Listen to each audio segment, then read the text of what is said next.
Money, money, money. It's all we're talking about today. How to get more of it, how to make inflation work for you, how to get ahead on retirement. To answer your questions, we've got Scott Braddock from Scott Braddock Financial here. He's breaking down inflation bonds and retirement plans. We're also taking your questions too. You can text us your questions. The number is 336-379-5775.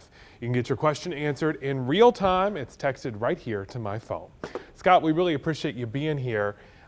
With inflation so high, people might have heard of these things called inflation bonds. What is that?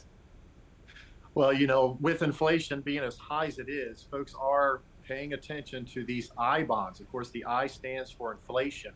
And so when we experience high levels of inflation, as we clearly have, we start to look at these bonds because they're going to adjust according to inflation. So currently, these I bonds are paying 9.62%. And that is a great rate of return, especially if you're looking at your bank. And are there any downsides to these bonds? Because that sounds great. Right. Sometimes it sounds too good to be true, right? So we need to know the details here. And when you purchase one of these I bonds, you are locked in for a year. You cannot get out. In fact, for the first 5 years, if you were to withdraw your money, you're going to lose 3 months worth of interest. So we want to know this going in. Another potential downside here is that you can only put in $10,000 per person. Now there are some loopholes there I can share with you, but for yourself you can do 10,000. Your spouse can do 10,000 as well. So really, it's not going to protect a large portion of your portfolio from the inflation that we're experiencing right now. Why is this an option we should consider versus other kinds of bonds? Well, I believe at the end of the day, right now, it's just because of what they're paying. There is a fixed rate with the I bond, for example, which is 0%. So we're not seeing a lot of great opportunities with bonds in general, especially since interest rates have gone up.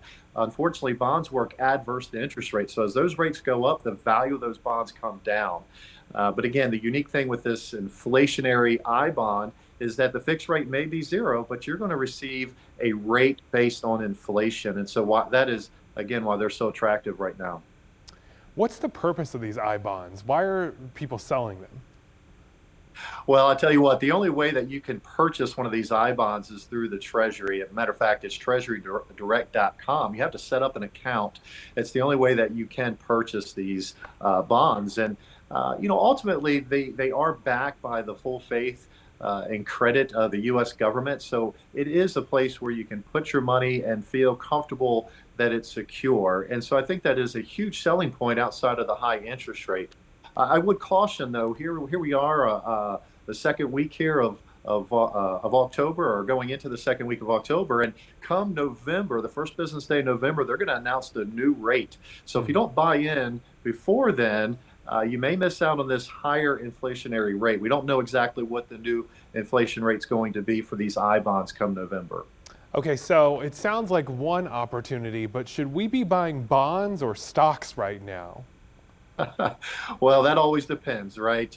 Everyone has a very unique situation, and it really does pay to sit down with a financial professional that can help you navigate your specific financial situation, but also your objectives and your goals.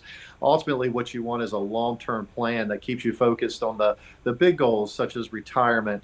The reason being is that we're always going to see the market do what it's been doing the last few weeks, and we're going to see inflation pop up here and there, and interest rates, fluctuate.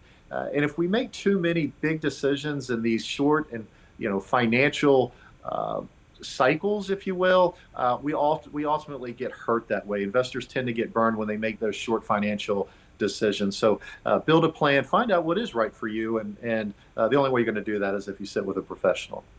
So the lesson is don't panic if the market goes down one day. Yeah, the market's going to do what it does, and if it was linear, we wouldn't be here having this phone call right now. But that is the case. The market is going to do what it does. It's going to go up and down. It's going to dip and dive, and as long as you plan ahead of time, it shouldn't hurt you. It shouldn't harm you. If you have a plan in place, you should be protected from any harm. So if you're getting close to retirement, make sure you give yourself a landing zone of time to get ready, get prepared, meet with a financial professional that can build a plan that's catered to you. And that's really going to help with those, the anxiety that sometimes occurs when the market does what it does. So when we get back, we're going to talk about how to make the most of the market, especially your 401k and IRA. And all of your questions are going to be answered too by Scott right here. Keep texting them, 336-379-5775. We'll be right back.